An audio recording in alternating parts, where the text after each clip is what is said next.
Okay, let's talk about sleep.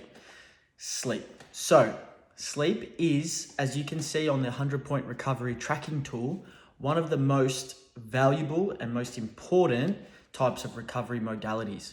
It's worth 10 points if you can nail it. So if you're sleeping 8 hours or more from Monday to Sunday, you are accumulating 70 points just from sleep. Pretty crazy. If you're sleeping between 7 to 8 hours, okay, that's worth no points.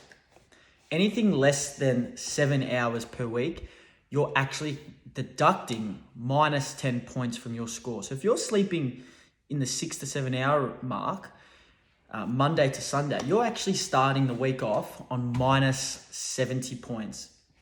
Minus 70, that's really, really crazy.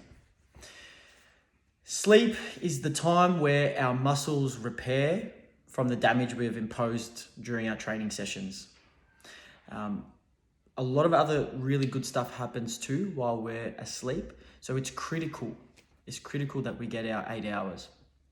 We find that if you go to bed and early and get your 8 hours, you tend not to binge eat as much and overeat, essentially.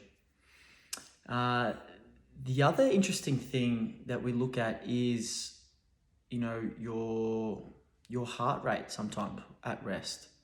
What we've found is, or what the research has found is, especially when you go, on a night on the piss, your heart rate whilst you're asleep will be a lot higher compared to if you weren't drinking. And that's because your heart or your body's working super hard to process that alcohol. So what we know is alcohol is a sedative, so it will make you fall asleep faster.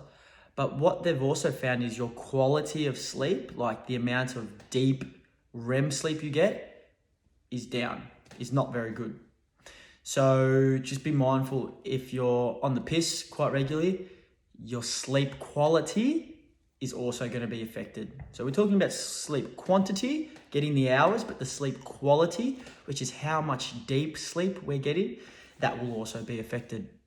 Now, you can just easily use a tracking tool such as a smartwatch, Garmin, Apple, Fitbit, you name it. There's other brands out there too that I may have missed.